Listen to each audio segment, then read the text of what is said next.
ये कि सीनियर माहिर कानून है, बल्कि बहुत से अदवार उन्होंने रंग बदलते देखे, ख़ास तौर पर अदालतों के अंदर भी और सियासी हुकूमतों के हवाले से भी। अकरम शेख साहब मेरे साथ मौजूद हैं। अकरम शेख साहब, बहुत शुक्रिया सर आपके कीमती वक्त के लिए कि आपने हमें वक्त दिया। ये फरमाइएगा सर कि पहले तो आपसे ये जानना चाहूँगी कि आज चीफ जस्टिस ऑफ पाकिस्तान ने बहुत से इशूज़ के ऊपर खुलकर बात की। लग ये रहा था कि शायद नए अदालती साल के आगाज़ के मौके पर वो कुछ कहना चाह रहे हैं जो अदालतों के जहनों में है। आप खुद उस तकरीब में वहाँ मौजूद थे, उस रेफरेंस में जो कि उन्होंने मुनक़िद किया था। क्या महसूस हो रहा है सर? अदालत मुत्तहिद नज़र आती है? क्या वाइब्स वहाँ पर आपको महसूस हुई? बहुत शुक्रिया मिसरा मिर्ज़ा साहिबा। मैं आज की तकरीब में शिरकत के लिए 6 तारीख को पाकिस्तान पहुंचा हूँ अमेरिका से। मैं वहाँ अपने छुट्टी लेकर सुप्रीम कोर्ट से गया हुआ था। 3 हफ्तों के बाद मैं आया और मैं ये रवायती तौर पर जो नए अदालती साल के आगाज़ के ऊपर मुनक़िद होने वाली एक फंक्शन होता है, इसमें गुज़श्ता साल की टॉपिक की जाती है। ये देखा जाता है कि पिछले साल में क्या मामलात रहे हैं और किन-किन मुश्किलात को अदालत ने अबूर किया है और आइंदा साल में क्या लाहे अमल होगा अदालत। इस तरह का एक ये स्टॉक टेकिंग इवेंट क्या है कि आज का पिछला साल जो था वो एक बहुत ही तरक्कीदा साल था। 18 सितंबर को काजी फायज ईसा साहब ने चीफ जस्टिस का मनसब संभाला। उनके मनसब संभालने से 4 साल पहले तक फुल कोर्ट की कोई मीटिंग नहीं हुई थी। उन्होंने अपनी इतवार के दिन हलफ लिया और सोमवार को अपनी कार्रवाई का आगाज उस फुल कोर्ट मीटिंग से किया। वो फुल कोर्ट मीटिंग काफी अच्छा जारी रही, डेढ़ घंटा 2 घंटे जारी रही। उसमें बहुत से फैसले हुए। पहली दफा पाकिस्तान की जुडिशियल हिस्ट्री की तारीख में लाइव स्ट्रीम का जो है वो एक सिलसिला शुरू किया गया। ये एक मुकदमा जो अदालत के supreme court practice and procedure act के मुताबिक तरमीम का था, वो 1 साल पहले से आ चुका था, जज हो चुका था, एनफोर्स हो चुका था, लेकिन सुप्रीम कोर्ट ने फैसला किया था, उसको मुअत्तल कर रखा। तो पिछले साल में पहले दिन उन्होंने उसी मुकदमे की बात की, लाइव स्ट्रीमिंग करके उसकी बात की और फिर 10-5 की अक्सरियत से फैसला कर दिया। तो ये पूरा साल जो पिछला गुजरा है, ये बहुत एक मुख्तलिफ साल है जो इससे गुज़श्ता 50 साल 49 साल में जो जब से मैं सुप्रीम कोर्ट का वकील हुआ हूँ, मैंने जो देखा है उससे बड़ा मुख्तलिफ साल। अच्छा सर, हर ये तो मामले में लाइव स्ट्रीमिंग, हर मामले में ओपन टू नहीं, ये दुरुस्त कह रहे हैं।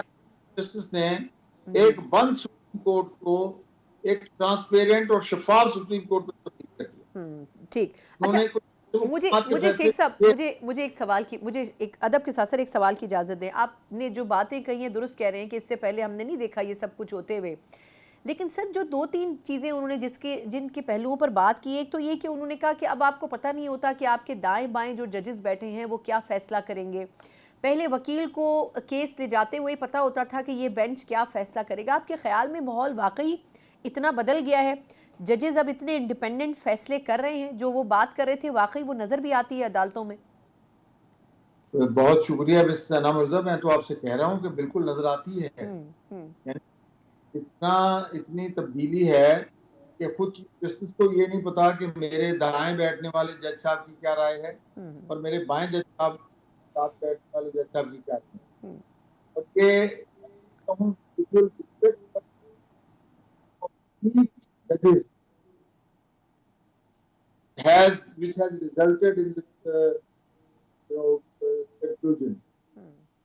जो जज साहबान पहले आपस में मशवरा करके फैसला करके आते थे कि इस मुकदमे का ये फैसला करना है, अब ये है कि जज साहबान खुले जहन के साथ आते हैं कि अगर 4 जज साहबान हैं, 5 जज साहबान हैं, तो 5 जज साहबान अपना इंडिपेंडेंट माइंड अप्लाई करते हैं।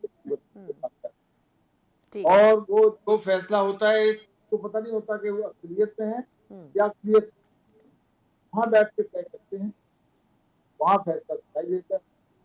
मैं समझता हूँ बेतुआ इम्प्रूवमेंट की है मौजूदा एक साल में, गुज़श्ता साल में बेशुमार तब्दीलियां देखी हैं और ये मुस्बत तब्दीली। ठीक। और इन तब्दीलियों को अगर मैं समझता हूँ कि काश इन तब्दीलियों को जारी रखा जाए बिल्कुल आने सही। वाले वक्त में भी जारी।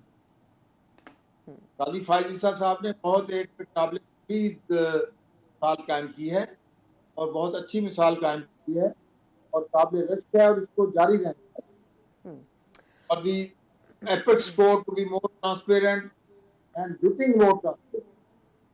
लोगों को ये नजर आना चाहिए कि हमारी अदालत शफाफ तरीके से अमल कर रही है और शफाफ तरीके से फैसले दे रही है। ठीक।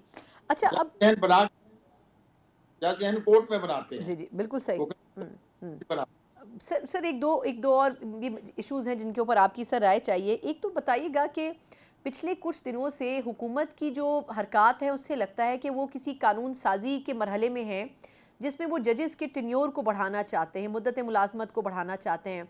अब आज चीफ जस्टिस साहब ने इन तमाम खदशात को रद्द करते हुए कहा कि अगर ऐसा होता भी है तब भी वो एक्सटेंशन नहीं लेना चाहेंगे, हर सूरत में रिटायर होंगे। तो एक तो ये कि फिर इस कानून साजी का फ़ायदा क्या होगा, क्योंकि बज़ाहिर तो सारा जो मरकज़ था वो इसका चीफ जस्टिस साहब की ही एक्सटेंशन थी, और क्या ऐसी कानून साजी की ज़रूरत है हमें? मिस्रा मिर्जा, आपका बहुत शुक्रिया। एक सिंपल कानून साजी से जज साहबान के टेन्योर में इजाफा नहीं किया जा सकता। इसके लिए दस्तूरी तरमीम की जरूरत है। ये जो मुद्दत रिटायरमेंट की जो टर्मिनस को है, इसका तकर्रर दस्तूर पाकिस्तान ने किया है, कानून ने नहीं किया। 65 साल की उम्र में सुप्रीम कोर्ट के जज साहबान रिटायर हो जाते। अगर हुकूमत ऐसी कोई तरमीम लाती कि जिनमें तमाम जज साहबान की उम्र 3 साल बढ़ा दी जाती, तो साहब की मुलाजमत में भी 3 साल की तोसी हो जाती। और मैं समझता हूँ कि अगर दस्तूरी तरमीम के नतीजे में तमाम जज साहबान की उम्र में इजाफा कर दिया जाए तो वो एक गलत नहीं होगा। वो एक ऐसी बात होगी जिसमें किसी जज साहबान, कोई भी जज साहब जो है वो डिस्क्रिमिनेट नहीं होंगे, किसी को फेवर नहीं होगा, कोई ये तस्वर नहीं करेगा, आम पब्लिक सिस्टम में ये नहीं होगी कि हुकूमत इसको नवाज रही है और इसके खिलाफ है। ऐसी कोई तरमीम अगर हो तो ये सिर्फ दस्तूर की तरमीम के साथ होते हैं। और मैं ये समझता हूँ कि ज्यादा करती हैं क्या चलता रहा है पब्लिक प्रेस में, क्या डिबेट चलती रही है, क्योंकि मैं पाकिस्तान से बाहर था, लेकिन मैं नहीं समझता कि आम कानून के साथ साहब की या किसी भी जज की मुद्दत मुलाजमत में तौसीक की जा सकती। इसके लिए दस्तूर